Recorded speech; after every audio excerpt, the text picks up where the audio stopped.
O monografiji bešedovali vydavatelje, direktor Doma kulturi Joakim Rac i direktorka Zavodu za kulturu vojvođanskih Rusnacov Ana Marija Ranković, a o procesu nastavanja i problemoh, jaki taki proces mal, bešedoval autor knjižky Ďura Laťak.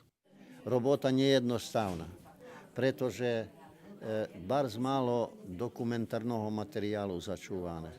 Pri nás nepostojí zvyk, že by sa to čúvalo, a už sme spomnili na skeľo zavody.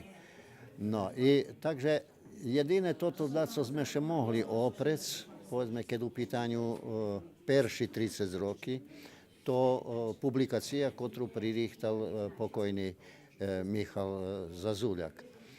A u njej še nahodza dosť dobre obrobeni každý memoriál, každý rok.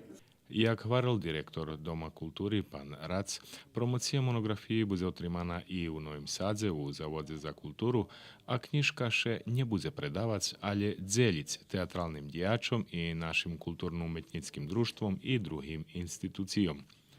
Posle promocije u Veljkoj sali Doma kulturi, Zomborski narodni teater odbavil komediju Kena Ludviga, Tenor na Požičku, ktoru režirala Olivera Đorđević.